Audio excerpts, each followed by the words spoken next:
Hello, my name's Clare Baker and I run clutterclearing.net for people in the UK and Clutter Clearing World for people outside the UK who want to declutter and get organised for good.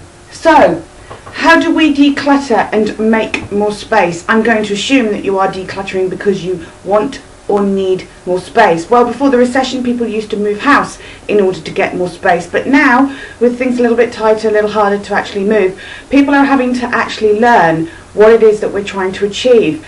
The principle is exactly the same as if you're trying to lose weight. So let's imagine we have a conveyor belt. Our home is like a conveyor belt.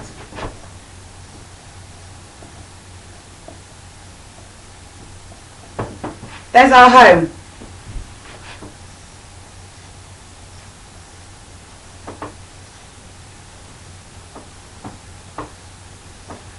There's our conveyor belt. Guess what? We have stuff that's coming into our home in various different ways. So it might be paperwork that's coming in on a daily basis. It might be shopping that's coming in on a weekly basis. It might be something else that's coming in on a monthly basis. Things coming into our home are coming in different volumes, different quantities and different frequencies. Once they've come into our home, there are two things that can happen. They can either stay in our home, so they'll stay on this part of the conveyor belt, or we'll use them and they'll come out. So guess what? When they come out of our home, generally that'll be the things that are going in your rubbish or your recycling, or they're things that are being used within the home. So things come off the conveyor belt again, either on a daily, weekly, monthly, annual basis or whatever. Where things are stored in the home, while they're in the home, is their clearly defined home. So some things will be stored and won't come out.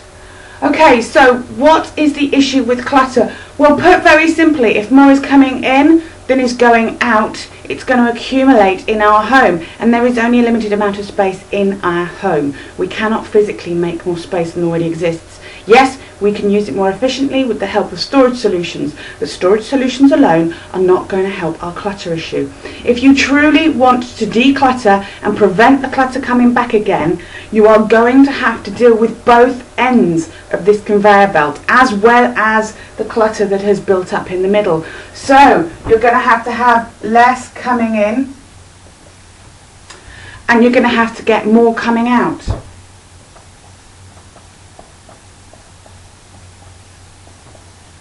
So that the net effect is that you are reducing the amount in the middle. If more is coming off than is coming in, you will reduce the amount in the middle. If you sign up for our top tips on the website, then you can get help with how to deal with both ends. But traditionally, when people have got professional declutterers in to help them with their clutter, they've only focused on this end. And then they've wondered why the clutter has come back. A lot of my clients have had professional declutterers in and said to me, I don't understand why the clutter came back. I paid a lot of money for somebody to come in and help me, and the clutter has returned. Well, it's because they haven't dealt with this part of the conveyor belt. And they also haven't defined and stored the things that they are using and are appreciating in a way that works for them. So if somebody tells you, well, you should put your things here and you should put your things there, if it doesn't actually work for you, if it's not easy for you to do that, guess what? You're going to maintain the old habits of just putting things down wherever they were. So just be aware that when you are decluttering, yes, we tend to focus on this bit where we're trying to get things out of our home so that we can get more space in our home, but you do also need to deal with this end where we're controlling more what comes in. So that means dealing with junk mail, making sure you're on mailing preference services and telephone preference services. We're also trying to cut down at this end on impulse buys, but not buying stuff unless we know we are going to need or use it. So that if we're doing that at the same time as getting things off our conveyor belt, guess what? We're going to get more space in our home. Hope that helped. If you are decluttering today, yes, focus on the physical clutter, getting more out of your home, but also be aware that we need to start dealing with what's coming in if we want a long-term permanent fix to our clutter challenge. All information is on the website www.clutterclearing.net and www.clutterclearingworld.com. Speak to you soon.